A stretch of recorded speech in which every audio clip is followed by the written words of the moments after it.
Assalamualaikum warahmatullahi wabarakatuh. Para pendengar yang dimuliakan Allah Subhanahu wa taala, telah berkata Sayyidina Ali karamallahu wajhah, beliau memberikan nasihat untuk kita semua.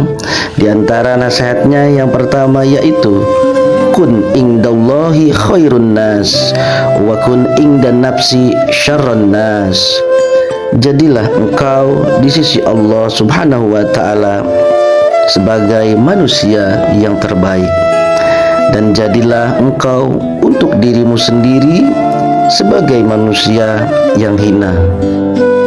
Nasihat yang disampaikan oleh Sayyidina Ali karamallahu wajhah disampaikan juga oleh Tuan Syekh Abdul Qadir Jailani qaddasallahu sirrah. Tuan Syekh Abdul Qadir Jailani berkata, idza lakita ahadan minan nas ra'aita fadlan lahu adaika wa taqulu asa ay yakuna indallahi khairan minni wa arfa'a darajah. Apabila engkau berjumpa dengan salah seorang manusia, engkau pandanglah keutamaan yang ada pada dirinya pasti melebihi dirimu, dan engkau katakan dalam hatimu, boleh jadi keadaan beliau di sisi Allah lebih baik daripadaku dan lebih tinggi derajatnya dibandingkan aku. Lalu Tuan Syekh Abdul Qadir Jailani qaddasallahu sirrah menjelaskan, fa in kana sagiran qulta hadza lam ya'sillaha wa ana qad asaitu fala syakka annahu khairun minni.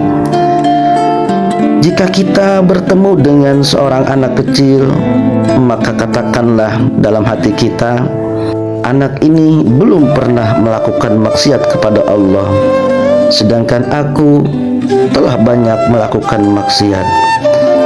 Maka anak ini lebih baik daripada aku.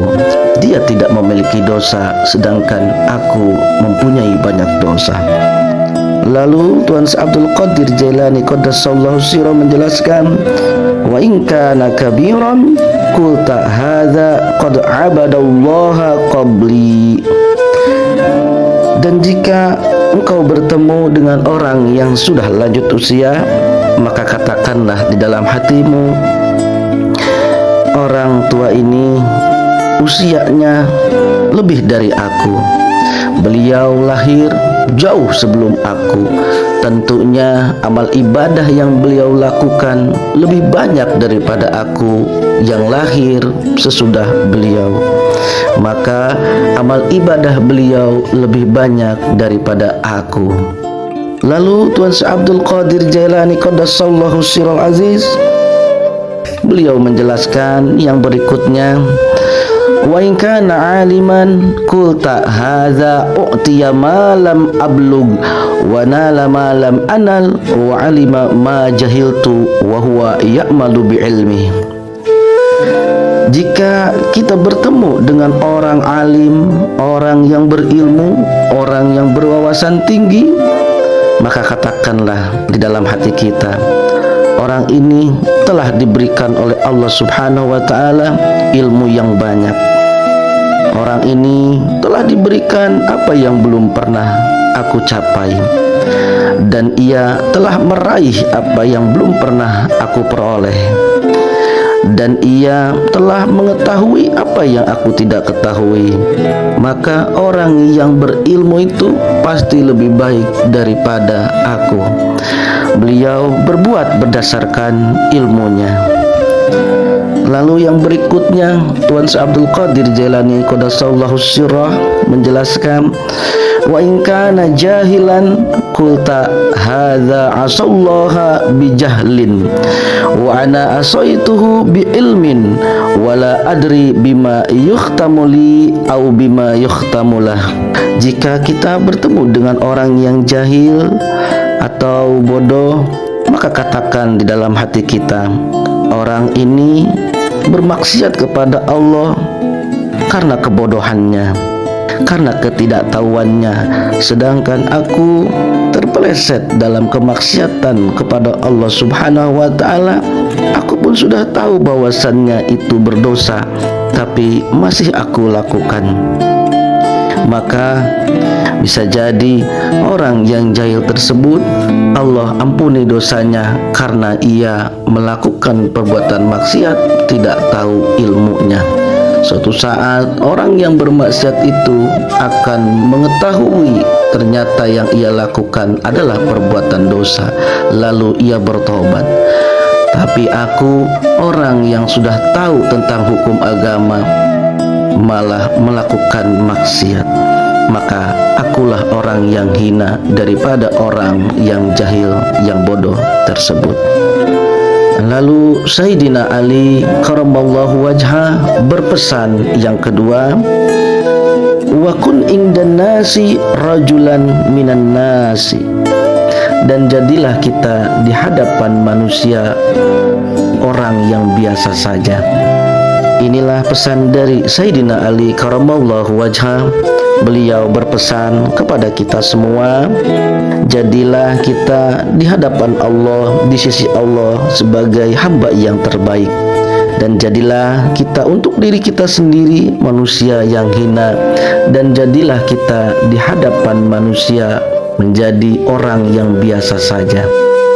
Saudara-saudaraku yang dimuliakan Allah Subhanahu wa ta'ala, pesan yang beliau sampaikan mengajarkan kita untuk senantiasa bersikap tawadu, rendah hati, tidak memandang diri kita mulia, justru kita memandang orang lain mulia. Rasulullah SAW bersabda, al-kibru batorul haqqi wa gomtun nas. Sombong adalah menolak kebenaran dan meremehkan orang lain. Saudara-saudaraku yang dimuliakan Allah Subhanahu wa ta'ala, Rasulullah SAW diberikan julukan Al-Amin oleh orang-orang Mekah, yang artinya orang yang terpercaya. Tapi ketika Rasulullah diangkat oleh Allah Subhanahu wa ta'ala menjadi Rasul dan menyampaikan risalah tentang ilahiyah kepada orang-orang Mekah, mereka menolak kebenaran agama yang dibawa oleh Rasulullah SAW. Kenapa mereka menolak? Padahal mereka tahu bahwasannya Rasulullah adalah orang yang jujur, Rasulullah adalah Al-Amin, karena mereka mempunyai sifat menolak kebenaran. Itulah sombongnya orang-orang kafir.